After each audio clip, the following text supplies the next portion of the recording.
hipófise é uma glândula endócrina com cerca de 1 cm de diâmetro, alojada na fossa hipofisiária do osso esfenoide, na base do cérebro. Está localizada abaixo do hipotálamo e posteriormente ao quisma óptico, o encontro dos dois nervos ópticos. A glândula é dividida em duas partes, o lobo anterior, denominado adenohipófise, e o lobo posterior, denominado neurohipófise. Estrutura da glândula hipófise. A adenihipófise e o hipotálamo estão conectados pela vasculatura porta-hipofisária. Os hormônios liberadores ou inibidores secretados pelos neurônios hipotalâmicos entram no plexo primário da vasculatura porta-hipofisária.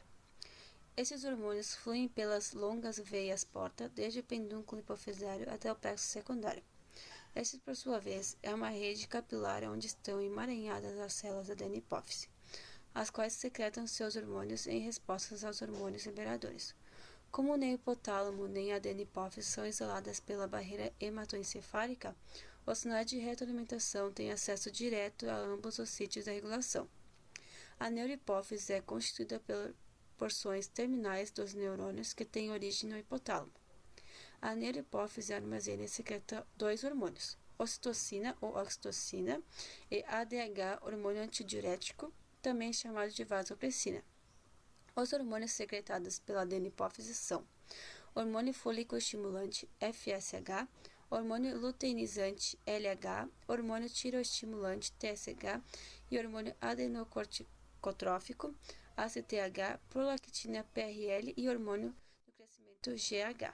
Os hormônios tróficos ou trópicos atuam sobre outras glândulas endócrinas, regulando suas secreções.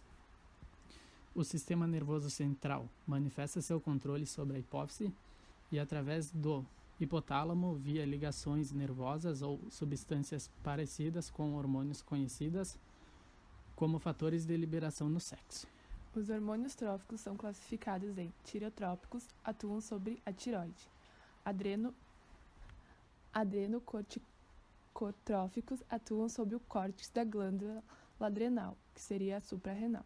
E o gonadotrófico atua sobre as gônadas masculinas e femininas.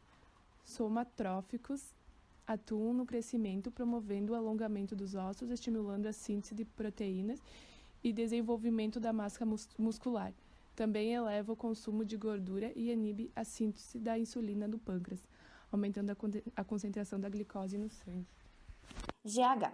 O hormônio do crescimento, ou GH, também conhecido como somatotrofina ou somatotropina, é um hormônio peptídeo secretado pela glândula hipófise anterior. Em torno de 30 a 40% das nossas células hipofisiárias são somatotrópicas. Os hormônios peptídeos são sintetizados no retículo endoplasmático rugoso. Em sua fase primária, são moléculas metabolicamente inativas, chamadas de pré-prohormônios. Essas moléculas são clivadas e darão origem aos precursores hormonais, ainda inativos, denominados de pré-hormônios. No complexo de Golgi, as enzimas aí presentes clivarão os precursores e originarão as formas ativas. Estes são armazenados em vesículas e posteriormente liberados. Segundo o Ascoli, o hormônio de crescimento é responsável, como o próprio nome sugere, pelo crescimento de todos os tecidos do corpo humano que são capazes de crescer. Para isso, ele possibilita o aumento do tamanho das nossas células e o número de mitoses por elas realizadas. Ao contrário da maioria dos hormônios, o GH não atua através de uma glândula-alvo, mas sim exercendo efeito de forma direta sobre os tecidos do organismo. Quanto aos efeitos, o GH aumenta a síntese proteica e reduz a utilização de glicose pelo corpo. Mobiliza os ácidos graxos para serem usados como fonte de energia e aumenta a quantidade de ácidos graxos no nosso sangue. O hormônio do crescimento também aumenta a produção de glicose pelo fígado, aumenta a secreção de insulina. Por esse motivo, pode-se dizer que o GH é diabetogênico. A secreção de GH irá diminuir gradualmente com o passar dos anos, o seu pico sendo na fase da adolescência.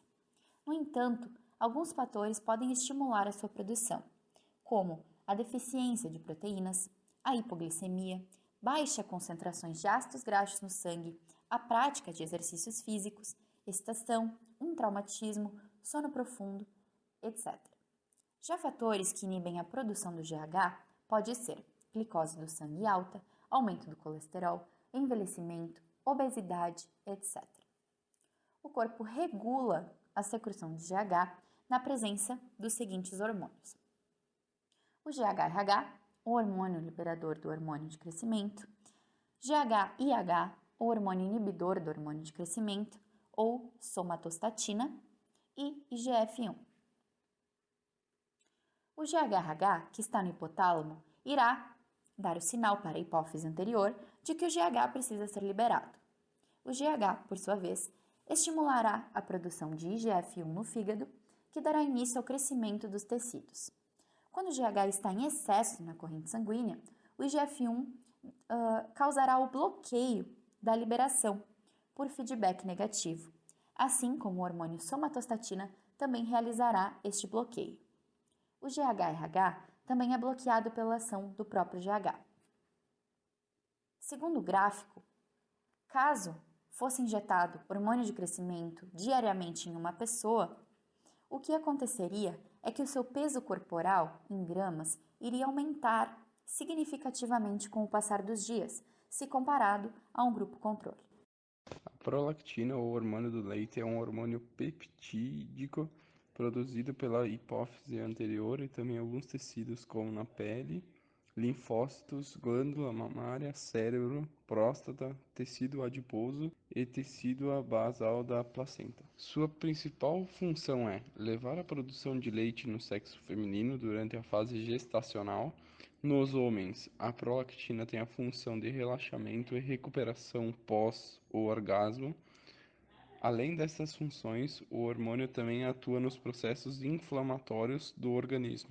A prolactina tem efeitos na reprodução metabólica, glicose e lipídios, aumenta a sensibilidade à insulina, osmorregulação, imunidade, regulação da imunidade da gestante, neurogênese e crescimento de pelos.